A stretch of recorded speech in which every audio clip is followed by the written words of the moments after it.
एक कटोरी टैलेंट, आधा कप हिम्मत, 2 चम्मच विश्वास और चुटकी भर मदद। दोस्तों, क्या लगा था फिर कोई कहानी सुनने को मिलेगी? जी नहीं। इस एपिसोड की शुरुआत कहानी से नहीं बल्कि एक बेहद ही भद्दे और कड़वे सच से करते हैं। दोस्तों, हमारे परिवार और आसपास कई सारी फीमेल्स ऐसी होंगी जिन्होंने परिवार और बच्चों के लिए खुद अपने बने बनाए करियर को छोड़ दिया, पर एक वक्त के बाद उनके पास पछताने के अलावा कुछ नहीं रह गया।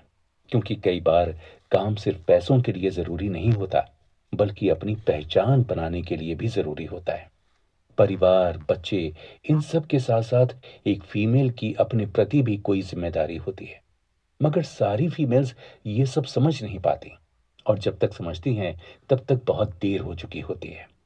ऐसा नहीं कि कोई मुकाम पाने के लिए वाइट कॉलर जॉब ही जरूरी है।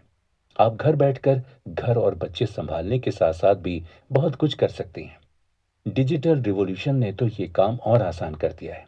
और अब हम जिस सेलिब्रिटी की बात करेंगे, वो कोई और नहीं बल्कि एक लोअर मिडिल क्लास घर की महिला है, जो पति को ऑफिस भेजती हैं, बच्चों को स्कूल और घर भर के काम भी करती हैं, और फिर फ्री होकर ढेर सारी रेसिपीज पर रिसर्च करती हैं, बाजार जाती हैं, राशन खरीदती हैं, और रात को बच्चों के सोने के बाद यूट्यूब पर अपनी रेसिपीज के वीडियोस बनाकर अपलोड करती हैं।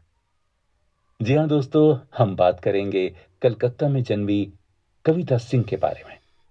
एक लोअर मिडिल क्लास फैमिली के 7 भाई बहनों में चौथे नंबर की कविता, जिसको हमेशा से ही बचपन में किचन की ही ड्यूटी मिलती। मतलब, तेरा मुझसे है पहले का नाता कोई की तरह कविता का किचन से पुराना नाता था। कॉलेज के बाद ट्यूशन के साथ साथ कविता माँ की एब्सेंस में पूरा किचन देख लेती थी, और माँ की तरह ही उन्हें खाने में अलग अलग एक्सपेरिमेंट्स करना बेहद पसंद था। पोस्ट ग्रेजुएशन के बाद कविता ने कॉरपोरेट जॉब ज्वाइन ही की थी कि घर में शादी की बात चलने लगी, और कविता की शादी मनीष से हो गई। शादी के बाद कविता मनीष के साथ यूके चली गई। अब यूके में इंडियन खाना तो मिलता नहीं, और मिलता भी है तो वो हमारे लोकल फूड जैसा तो स्वादिष्ट नहीं होता। तो कविता ने उसे घर पर ही यूट्यूब पर देख देख कर बनाना शुरू कर दिया। उन्हीं दिनों खाना बनाते बनाते उनकी नन्ही आंखों में एक ख्वाब आया कि काश किसी दिन मैं भी अपना यूट्यूब चैनल शुरू कर सकूं। इसके कुछ सालों के बाद कविता और उनके पति अपने बेटे के साथ इंडिया वापस आ गए, पूना में सेटल हो गए। कविता बेटे के प्री स्कूल जाने के बाद बहुत ही बोर होने लगी। यानी कि अब तक जिसे बाल बनाने की फुर्सत नहीं मिलती थी, अब इतना वक्त खाली मिलने लगा कि उन्हें काम करने की इच्छा हुई। तब उन्होंने अपने पति मनीष से बात की। मनीष ने उनके जीवन में उनके सपनों को पूरा करने वाली पहली नींव रखी, ये कहकर कि कुछ भी पैसों के लिए मत करो, जो तुम्हें खुश कर सके वो करो। बस फिर क्या था, कविता ने वो किया जो वो सब कब से करना चाहती थी, अपना यूट्यूब चैनल शुरू किया।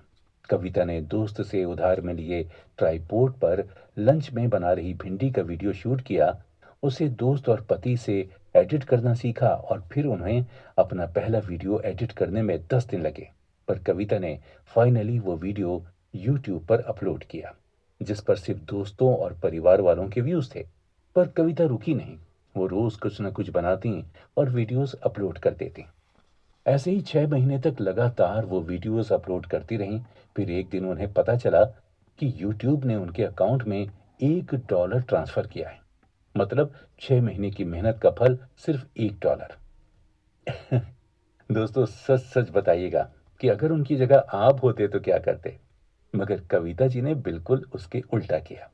उन्होंने इस कमाई से खुश होकर पिज्जा पार्टी रखी घर पर, जिसमें तकरीबन $2000 का खर्च हुआ। अब इस बात से ही समझिए कि वो कितनी पॉजिटिव और जिंदा दिल इंसान है। और ऐसे इंसान के साथ तो भगवान भी कुछ गलत नहीं होने देता। अगले दिन कविता ने गुलाब जामुन की रेसिपी का वीडियो अपलोड किया, पर ये गुलाब जामुन खोए से नहीं बल्कि ब्रेड से बने थे। ये थी कविता की अलग सोच की पहली सीढ़ी। बस हो गया वीडियो वायरल। 1 महीने तक लगातार 1 लाख व्यूज रोज मिल रहे थे। और इस तरह से उनकी लाइफ में आया असली टर्निंग पॉइंट। अब तो पुराने वीडियोस पर भी व्यूज बढ़ने लगे।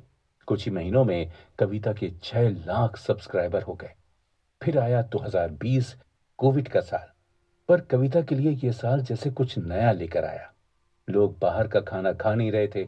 ना जाने कितने सारे बैचलर्स घर से दूर हो गए थे, जिन्हें खाना बनाना नहीं आता था।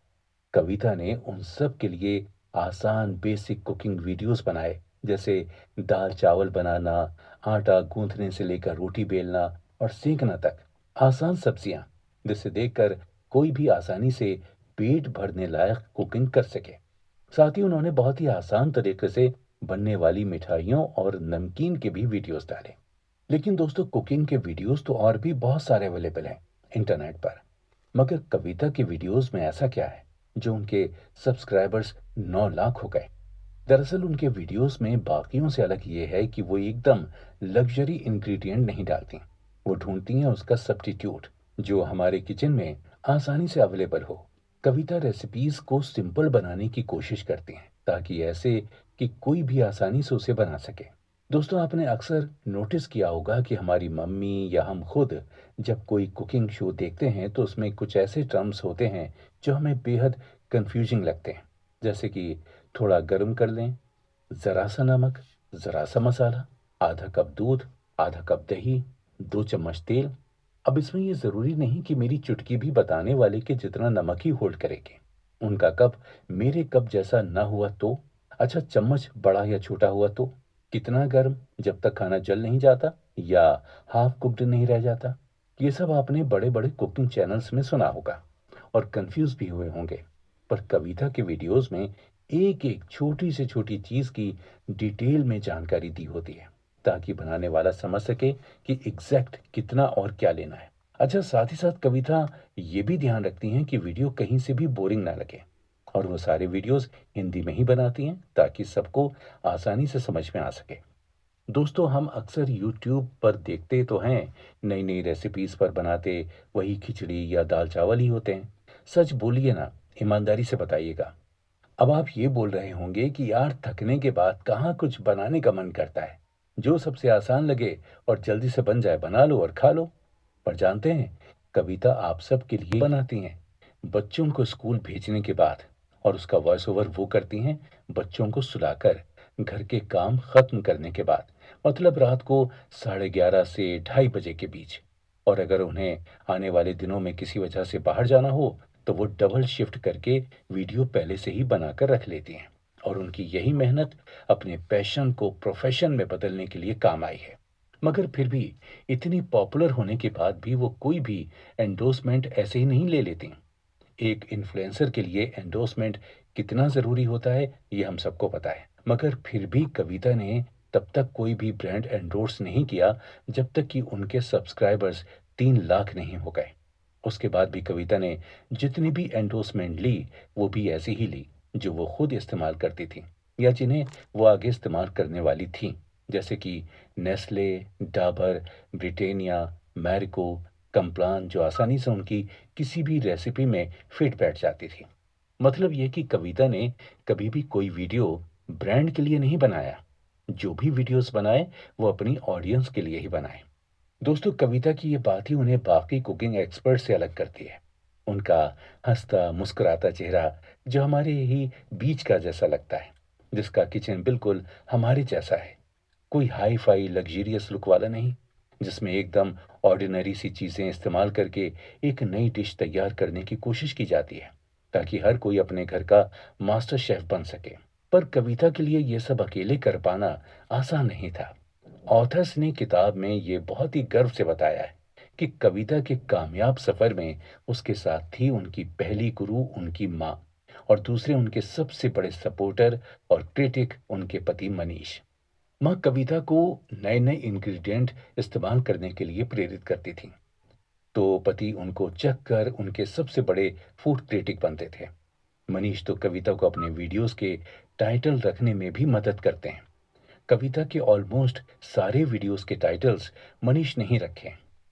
वो कहता है ना कि नाम पढ़कर अगर किसी ने वीडियो खोल लिया तो समझिए कि आधी जंग तो आप जीत ही गए। एक औरत के लिए ऐसा सुपर सपोर्टिव पति क्या मायने रखता है, ये तो कोई बताने वाली बात नहीं है। जहां औरतें अपना सारा करियर घर परिवार के लिए दांव पर लगा देती हैं, वहां ऐसा सपोर्ट पाकर ही एक औरत डिजिटल कंटेंट क्रिएटर बन सकती है और अपने दम पर एक अलग जगह बना सकती है। कविता ने $1 कमा कर भी जो खुशी दिखाई, उससे ये साबित हो जाता है कि वो वीडियो बस अपने ऑडियंस के लिए ही बनाती हैं। और आज भी जब कोई इंटरव्यूअर कविता से उनकी अर्निंग के बारे में पूछता है, तो वो एक सीधा सा जवाब देती हैं कि मैं लगभग उतना कमा लेती हूँ जितना मेरे पति कमाते हैं।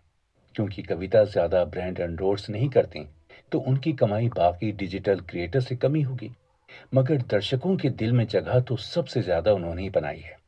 दोस्तों, इसी सिलसिले को आगे बढ़ाते हुए अब अगले एपिसोड में हम उस सेलिब्रिटी की बात करेंगे जो पैदा ऐसे अमीर घर में हुए, जो कुछ साल बाद बर्बाद हो गया और मुंबई की चौल में आकर रहने लगा। यहाँ तक कि एक वक्त तो उनकी लाइफ में ऐसा भी आया कि सिर ढकने के लिए उनके पास कोई जगह नहीं थी, तो वो कुछ वक्त तक स्टेशन के प्लेटफॉर्म पर भी सोए। मगर आज आज तो उनका बिजनेस यूएस तक फैला हुआ है। लेकिन ये कोई बिजनेसमैन नहीं, ये भी डिजिटल कंटेंट क्रिएटर ही हैं, पर हैं एकदम एकदम यूनिक।